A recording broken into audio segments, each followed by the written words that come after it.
But the jinns have the ability to understand time and the future differently than us, because time for us is relative to our position to the sun. Now, in the whole galaxy and then universe and beyond, if you spend 5 minutes to actually look at the map of what we know to be the universe in our limited knowledge, and you see where we are on the map, to be honest, if you have a map, you can't see where we are. We're so small that we're not even there. But if you look at the small corner that we're in, way off in like the middle of the boonies, if you actually look at the map, you'll start to understand what I'm talking about. But Moses is taken to spend time with this benevolent, and they go on certain trips.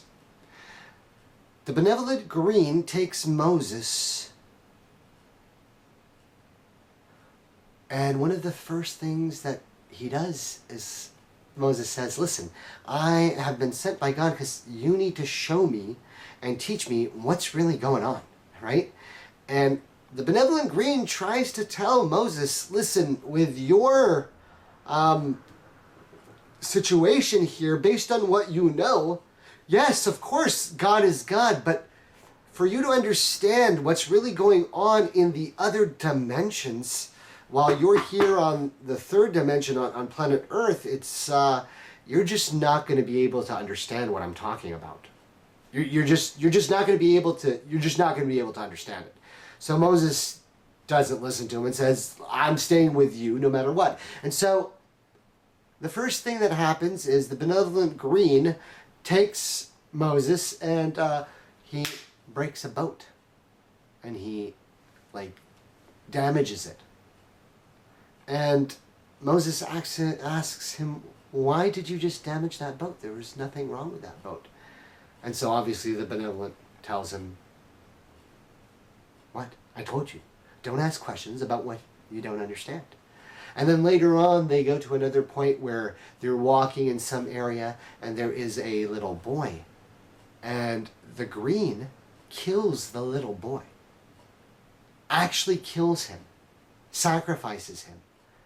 Now, imagine seeing that. What looks like a young child, free from sin and pure, being killed by a benevolent green that God has sent you to go speak to. Moses is pretty much not sure what is going on, and he's kind of freaking out, and he's asking him, like, what in the world are you doing that for? That cannot be right. And so Khidr, the green, tells him, what? I told you, you will not be able to comprehend what is going on here. Later on, they get to a town or a village, and they needed a place to stay, and they ask the people in this village that there is a wall or something broken that needs to be fixed, and if they fixed it, could they get some provisions and stuff? And the people say no. Right? And so the green goes ahead and repairs the wall and keeps doing it. And Moses is somewhat disturbed at the work and the situation, because he's like, why are we doing this for free? This is a waste of time. We need to actually have somewhere to stay.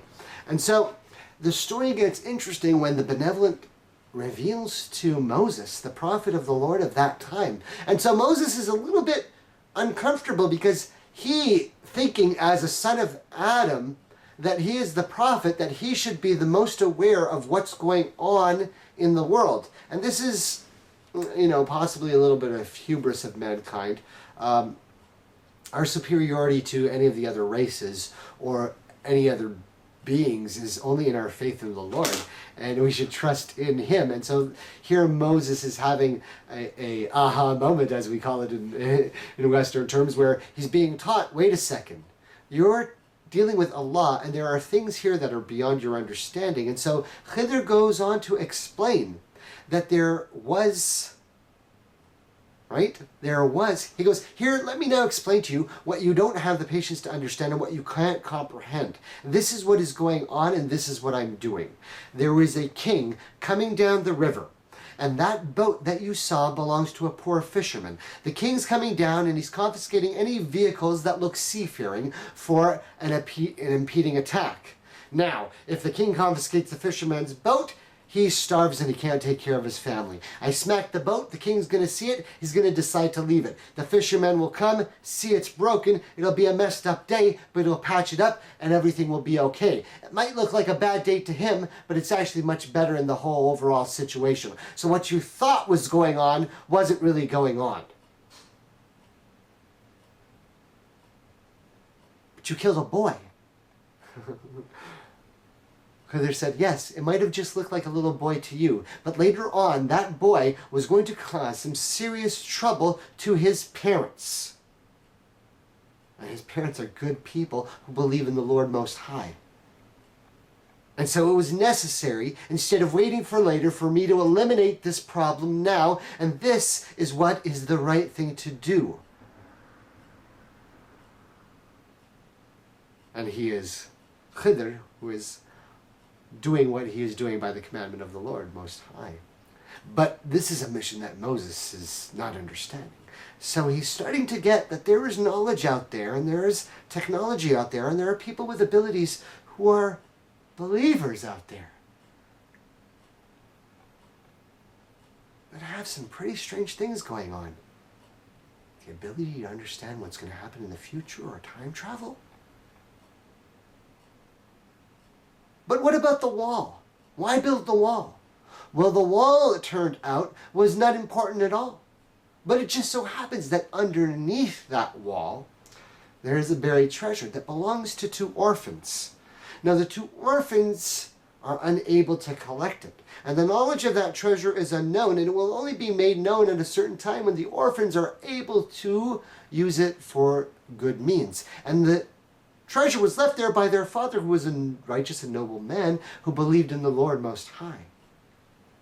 And so Khidr, the green, benevolent, goes on to tell Moses about all these things that he doesn't understand because he doesn't know everything. And there are other things going on. Moses learns a lesson, and it's a very important lesson.